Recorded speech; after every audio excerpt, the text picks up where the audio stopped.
and that's like one of the reasons I really appreciate like having an open relationship, because then you can really see like what love is in a relationship, where like sex isn't part of like the variables that determine what love is. My love, my love, my love, she keeps me warm. She keeps me warm. But it begs the question, not to offend you guys, but like Offenders. many would say, what's the point of being in a relationship when there's no boundary? Like you can literally have 5 or 10 partners at one time. I mean, we don't date other people. Like we're not. Yeah, we're not polyamorous. Okay. Like, but Oh, you just gonna have other sexual partners? yeah. Oh, okay, but you can't date another person. I mean, if I bet that like if one of us developed feelings for someone else, we would like have a conversation about it. That's also a lot of it, just like having a lot of conversations about it. But Oh, I see. You can't catch feelings, but you can have sex. yeah. Okay, cool. I think a lot of black men would like that. I mean, I think that's a fucking way, like actually, because like we really end up equating sex and love, when I think that sex is mostly just fun and love is something completely different. Yeah, yeah. And what about you, Brandon? Like, are you? I mean, you've been in it for 3 years. Like, again, not to offend you, but some. Catholicism and a lot of like religions have permeated so deeply in our culture of understanding relationships between humans that even if you're not religious, we're adhering to all of these religious guidelines, patriarchal standards of a man owning a woman. Oh yeah, yeah, for And sure. And For it's us, all, like- about ending up in marriage or some shit. Right. Yeah. Please keep going. No, and I think it's really funny that I mean, people end up like calling you a cook or like Yeah. calling me a cook. Like it's very, Yeah.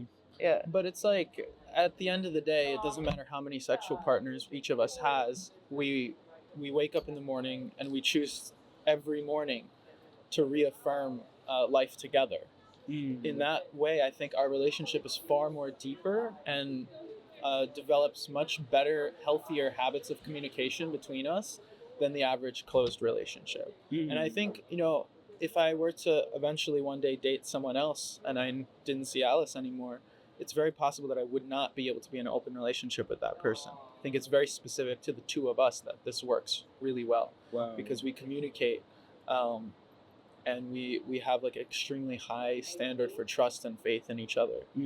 I would challenge people in closed relationships to achieve that same level of trust and faith. I haven't met anyone who has that level like we do. Yeah.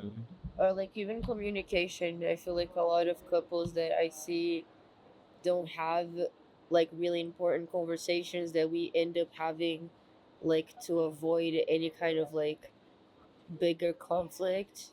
Like, not that avoiding conflict is necessary in relationships, conflict is like fully necessary, but But learning from the Yeah. conflict of building together. yeah, like it's just that like a lot of close relationships that I see, people end up um just like building up so much like feelings inside that it comes out as like a fight instead of like a argument or like a conversation. And because we're like seeing other people, we end up like having these conversations a lot more often, and we're just like become closer. Yeah. Have you met any of each other's partners? Yeah. Oh yeah. How is that meeting? It's always fine. Yeah. Brendan. Oh my God, should I say that? Is that going online? Is this going online? What are you gonna say? Like Brendan's fucked my ex. Like Hold on. Your ex before you got in a relationship? before, yeah. Like my ex before Brendan. Yeah. And how did they identify? Also they're like when I was in a relationship with them, it was also open. I only do open relationships, to be honest. Gotcha. But like that wasn't weird. I thought that would be weird, and it wasn't weird. Mostly when it is awkward is more because the other person, like that we're meeting, doesn't understand open relationships properly. Oh. So like there's like an assumption of jealousy or like I don't know, or like I see a lot of like female rivalry, like girls like trying to one up me when they're around Brendan, which I just think is fucking hilarious. But yeah, we've met like people that we like. I mean, it's just that sex doesn't mean much, you know. Like we have a lot of like friends in common that we've both fucked separately, Mm. and like we're still close friends with them, and we hang out like yeah. Yeah. What are you thinking about, Brandon? I was thinking about your original question that prompted all of this, because you asked, "Is love possible?"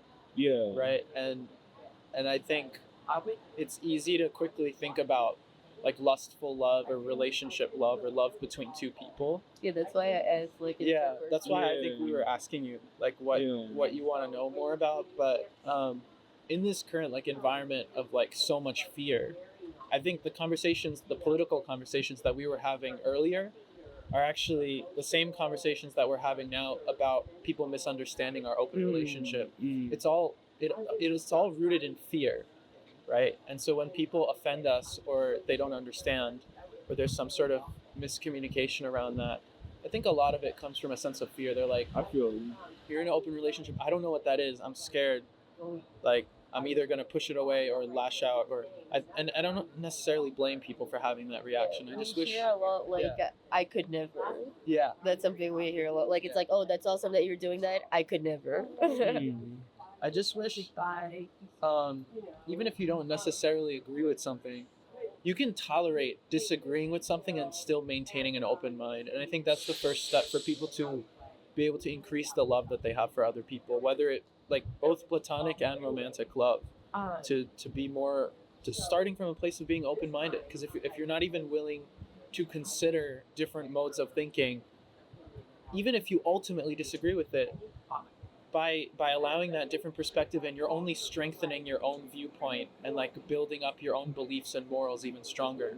And it seems to me like so many people are not willing to do that they miss out on opportunities for self-improvement and growth. The $1,000,000 question: have there been times where you guys met a partner or potential partner and you didn't like that person? Wait, what do you mean? Like if they bring home somebody, Yeah. and you're not feeling them, do you say it or do you like just keep Oh it to yeah, yourself? no, 100%. I mean, I might not say it in the moment, obviously, but later. Because you're a diplomat. I've been called that before. But when when I'm alone with Alice later, I'll definitely say what I think. I always am truthful to what I believe in. I mean, we also have a thing of like trying not to bring our sexual partners into our house because that can get weird really quickly. Yeah. So like, yeah, like we usually when like we're meeting it like whoever the other person is having like some sort of relationship with,